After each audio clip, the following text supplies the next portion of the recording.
Ang presidente ng Sunshine Flower Shop. Ayan. Presidente ng Sunshine Flower Shop. Walang sinita ng Valentine. Hindi malaba kung saan ang pera. Pakikita ko kung baby pera.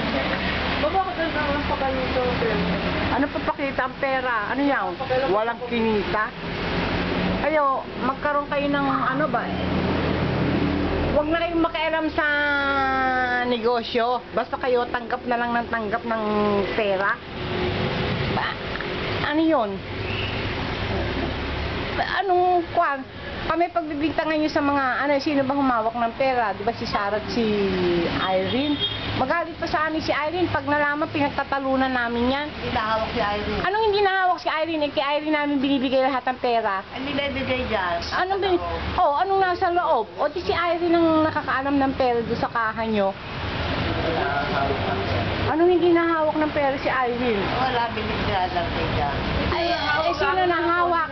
Saan nakalat ang pera? Diyan, walang humawak. Basta pagbenta, kita nyo, madal firma. Doon nga makikita na sa ako pera. O yun nga, naki-Irene nga. O, bakit sasabihin niyo hindi humahawak si Irene ng pera? Ano ba kasabihin? Si Irene nga namin pinagkakatiwala lahat.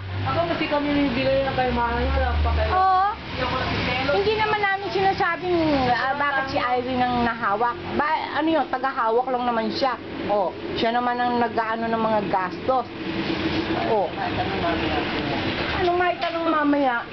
Wala pa kayo sa pera. Pag nalaman ni Irene na inaano pa namin kayo, magagalit pa sa amin yon. Dahil siya, kahit bigay namin ng bigay sa kanya, hindi namin siya kina-question. Oo. Dahil talagang sa kanya namin pinagkatiwala ang paghawak. Dahil kayo hindi na pwedeng maghawak.